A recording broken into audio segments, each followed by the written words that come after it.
Hey, welcome. I'm ready to transition one of my horses, Patriot, into a shank bit. And so I'm going to show you how I do that, how to do it.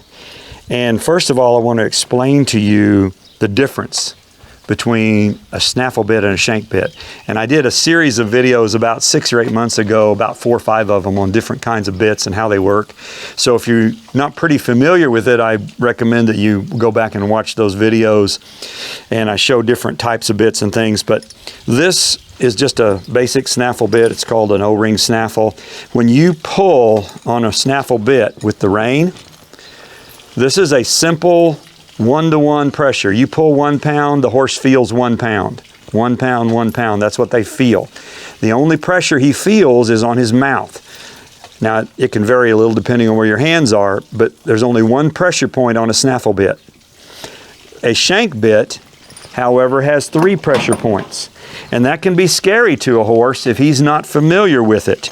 All right, this one has 3 pressure points, as all shank bits do. The first pressure point is on the mouth, on the bit. The second one is on the top of the headstall. So watch what happens. When I pull on these shanks, when I pull on the reins, the bottom of that headstall comes down. See that? So when you pull, you're putting pressure between your horse's ears. And if he's not used to it, it can be scary. Then, when your chin strap engages, you're putting pressure on his chin. So as you pull, this chin strap is going to get tighter and tighter, and eventually you've got all 3 pressure points, the mouth, the top of the pole, and the chin, all putting pressure on that horse. The other thing to realize is that this is a ratio bit, in that depending on how long your shank is, that multiplies the pressure exponentially with this. It's like a fulcrum. So this one's about a 2-to-1. If you look at the distance from here, this is called the purchase, and then you measure the shank, it's just a little more, it's about 2.5 to 1. So what that means is, if I pull with 1 pound of pressure on the reins, he's going to feel 2 pounds of pressure on his mouth. So this is power steering. And we need this for different disciplines. We need that power steering, but you have to be careful. Now, basically shank bits come in 2 types. There are correction bits, and that means that it has some kind of motion in the middle. This one's called a Billy Allen correction bit. It's the one I use almost exclusively. I do have a few others that have a port in the middle, but I don't use them as much.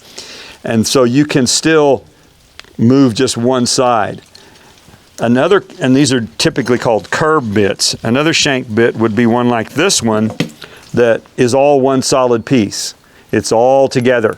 And these are the more traditional style curb bits, so that when you pull, you can't pull on just one side because it all pulls together. So this one is a bit more advanced. And so I will move my horse Patriot into this correction bit, and then at some point, if he keeps getting better in the future, I might go ahead and move him into something like that bit. So that's just a basic understanding to realize what you're asking your horse to do.